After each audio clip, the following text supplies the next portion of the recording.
नमस्ते दोस्तों। 7वीं कक्षा हिंदी सुलभ भारती की पहली इकाई का 6वां पाठ पृथ्वी से अग्नि तक आज हम देखने वाले हैं।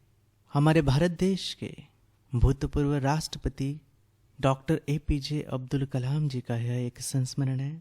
इस आत्मकथा अंश में लेखक ने अग्नि के प्रक्षेपण में आने वाली कठिनाइयों, वैज्ञानिकों के अथक परिश्रम को बताया है।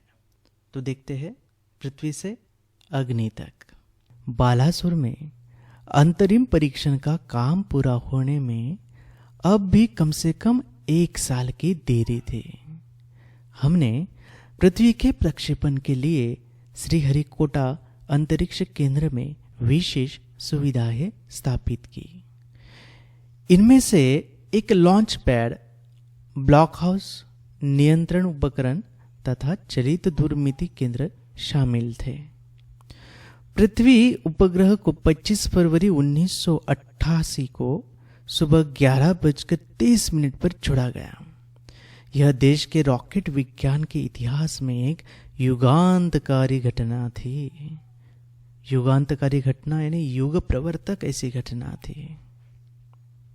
निर्देशित मिसाइलों के क्षेत्र में एक आत्मनिर्भर देश के रूप में पृथ्वी के उद्भव ने संसार के सभी विकसित देशों को विचलित कर दिया। सामर्थ्यशील नागरिक अंतरिक्ष उद्योग और व्यवहार्य मिसाइल आधारित सुरक्षा प्रणालियों ने भारत को चुनिंदा राष्ट्रों के समूह में पहुंचा दिया था। लेकिन क्या एक पृथ्वी ही पर्याप्त होगा? क्या 4-5 मिसाइल प्रणालियों का स्वदेशी विकास हमें पर्याप्त रूप से ताकतवर बना पाएगा? उसी समय अग्नि को एक टेक्नोलॉजी प्रदर्शन परियोजना के रूप में विकसित किया जा रहा था। देश के भीतर उपलब्ध समस्त संसाधनों को दांव पर लगाकर यही एक उत्तर था।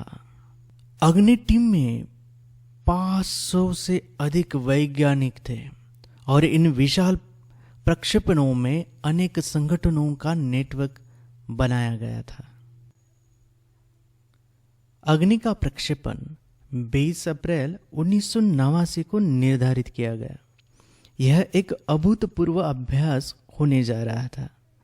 अंतरिक्ष प्रक्षेपण यान के विपरीत मिसाइल प्रक्षेपण में व्यापक स्तर पर सुरक्षा संबंधी खतरे शामिल होते हैं। प्रक्षेपण की पूर्व तैयारी की सारी गतिविधियां तय कार्यक्रम के अनुसार पूरी हो गई थी। जिस समय हम T14 सेकंड पर थे, कंप्यूटर ने संकेत दिया कि उपकरणों में से कोई एक ठीक से काम नहीं कर रहा है। इसे तुरंत सुधार लिया गया। इस बीच निचली रेंज केंद्र ने होल्ड के लिए कहा। अगले कुछ सेकंडों में जगह जगह होल्ड की जरूरत पड़ गई। हमें प्रक्षेपण स्थगित करना पड़ा। मैं अपनी टीम के सदस्यों से मिलने गया जो सदमे और शोक की हालत में थे। सदमा यानी दुख के कारण मन पर पड़ने वाला गहरा आघात। मैंने SLV 3 के अपने अनुभव को उनके साथ बांटा। मेरा प्रक्षेपण यान तो गिरकर समुद्र में खो गया था, लेकिन उसकी वापसी सफलता के साथ हुई। आपकी मिसाइल अभी तक आपके सामने है। वास्तव में आपने कुछ भी ऐसा नहीं खोया है जिसे 1-2 हफ्तों के काम से सुधारा न जा सके। इस विवरण ने उन्हें जड़ता की हालत से झकझोर कर बाहर निकाल लिया और सारी की सारी टीम उप प्रणालियों की जांच और उन्हें ठीक करने के काम में फिर से जुट गई। अगले 10 दिन तक दिन रात चले विस्तृत विश्लेषण के बाद हमारे वैज्ञानिकों ने मिसाइल को 1 मई 1989 को प्रक्षेपण के लिए तैयार कर लिया। लेकिन स्वचालित कंप्यूटर जांच अवधि के दौरान T10 सेकंड पर एक होल्ड का संकेत दिखाई पड़ा। प्रक्षेपण फिर एक बार स्थगित करना पड़ा।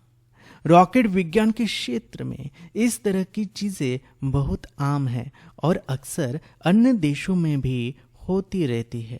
मैंने DRDL RCI परिवार के 2000 से भी अधिक सदस्यों को संबोधित किया। बहुत मुश्किल से ही कभी किसी प्रयोगशाला या R&D संस्थान को देश में पहली बार अग्नि जैसी प्रणाली विकसित करने का अवसर मिलता है।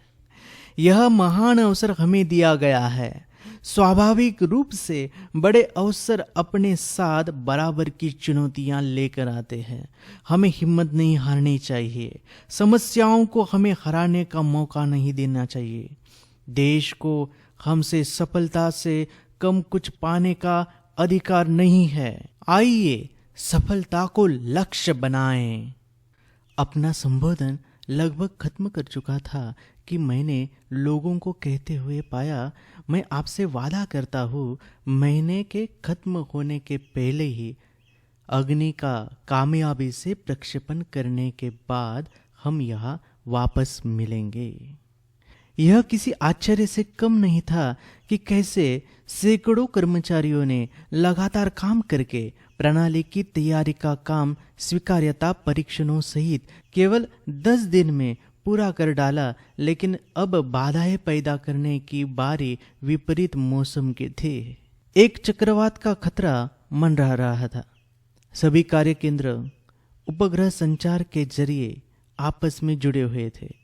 मौसम संबंधी आंकड़े रुक रुक कर आने लगे और 10 मिनट के अंतराल में उनकी बाहर से आ गई। अंततः प्रक्षेपण 22 मई 1989 के रोज निर्धारित किया गया। यह पूर्णिमा की रात थी। ज्वार के कारण लहरें किनारों से टकराकर और अधिक शोर मचा रही थी। क्या हम अग्नि के प्रक्षेपण में कल सफल होंगे? यह सवाल हमारे दिमागों में सबसे ऊपर था, लेकिन हम में से कोई भी उस सुंदर रात के जादू को खंडित करना नहीं चाहता था। एक लंबी खामोशी तोड़ते हुए आखिरकार रक्षा मंत्री महोदय ने मुझसे पूछा, कलाम, कल तुम अग्नि की कामयाबी का जश्न मनाने के लिए मुझसे क्या उपहार चाहोगे? यह एक मामूली सा सवाल था, लेकिन मैं तत्काल इसका कोई भी जवाब नहीं सोच पाया। मैं क्या चाहता था? क्या था जो मेरे पास नहीं था? कौन सी चीज मुझे और खुशी दे सकती थी? और तब मुझे जवाब मिल गया। हमें आज से आय में लगाने के लिए 1 लाख पौधों की जरूरत है, मैंने कहा। अगले दिन सुबह 7:10 पर अग्नि मिसाइल प्रज्वलित हो उठी। यह एक परिपूर्ण प्रक्षेपण था। सभी उड़ान मानक पूरे हुए। यह एक दुस्वप्न भरी नींद के बाद एक खूबसूरत सुबह में जागने जैसा था। हम अनेक कार्य केंद्रों पर 5 साल की कड़ी मेहनत के बाद लॉन्च पैड पर आए थे। पिछले 5 हफ्तों में गड़बड़ियों की एक श्रृंखला की अग्नि परीक्षा से गुजर रहे थे, लेकिन अंततः हमने यह करके दिखा दिया। यह मेरे जीवन के महानतम क्षणों में से एक था। सिर्फ 600 सेकंड की भव्य उड़ान ने हमारी सारी थकान को एक पल में धो डाला। सालों की मेहनत का क्या शानदार नतीजा मिला।